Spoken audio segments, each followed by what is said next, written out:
my buddies, welcome to a video with Kim Tech. My name is Kim. I do apologize that it's been a while since my last video, but I started a new job, so it's been rough and it still is.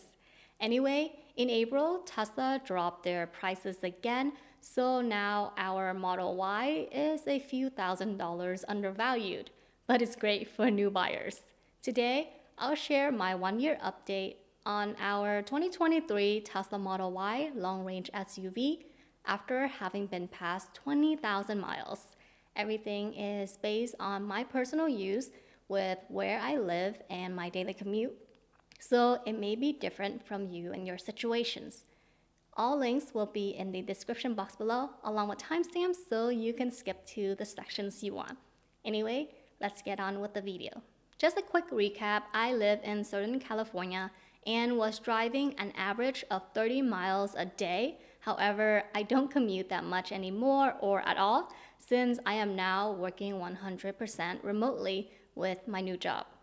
Now, to my surprise, after 1 year, the Tesla has been a joy to drive still, which I honestly never thought I'd be saying, especially when we first got the car. However, Yuki has been good to us and definitely saved us loads on gas, which I went into more details in my 6 months update video. Anyway, over the 1 year period, Tesla has greatly made lots of updates to the dashboards for the driver's experience, mostly to the Tesla Vision Park Assist.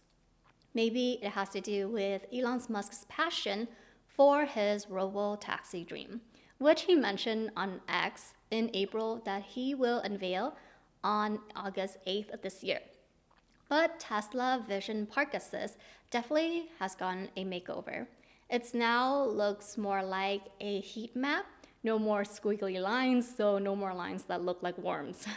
It's definitely an improvement. Not only that, but now we have more road markings, which I think are very useful in using the cameras of the Tesla vision-based system for its FSD, full self-driving capability.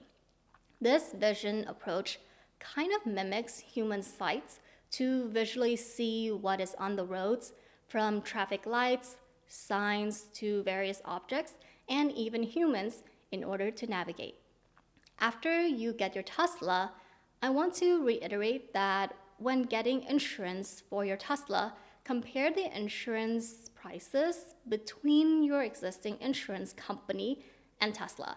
People often think that because their existing insurance company can give them a bundle pricing with another car, which would discount them to save more money. But that's not always the case, at least it wasn't for us. We ended up using the Tesla insurance instead of adding the Tesla to our existing insurance, AAA, as it's a lot more expensive with the latter. In terms of maintenance costs, Consumer Reports came out with their 2023 annual auto survey, and Tesla was up on top as the cheapest car brand to maintain long term. Don't know how true that is, as we've only had Yuki for 1 year. Is it true for you? Let me know in the comment section below. Now, Tesla recommends rotating the tires every 6,250 miles. It's to help maintain an even tread wear pattern to maximize the tire life. In all honesty, we didn't do any rotations since we got Yuki. The rear right wheel of our Model Y started having a problem. It kept deflating slowly.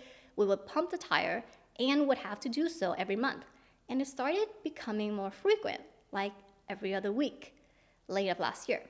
It was definitely very annoying, so we finally went to Costco to have them take a look at the tires to see what we could do about it. And we were at 19,500 miles. The mechanic said that the other 3 tires were only half of their lives, so they were still good. Unfortunately, the bad tire could not be fixed, so we replaced the bad tire with the Michelin Pilot Sport all-season tire. It was $365 per tire. We chose the Michelin Pilot Sport all-season 4 because the better traction would translate roughly to better safety, and it was cheaper than the Pilot Sport EV. Since we don't take Yuki on road trips and don't drive far, efficiency is not our priority. Also, the Pilot Sport All Season 4 has a mileage warranty up to 45,000 miles, while the Pilot Sport EV only has a 20,000 mileage warranty. The takeaway here is that at 20,000 miles, at least with my commute and here in Southern California, 3 of the 4 tires were only half used. It was just unfortunate that we had one bad tire that needed to be replaced.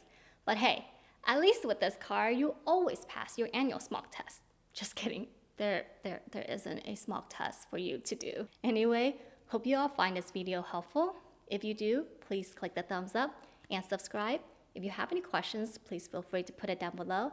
Thank you again for watching this video and have yourself a nice day or night wherever you are, my buddies. Until next time, bye!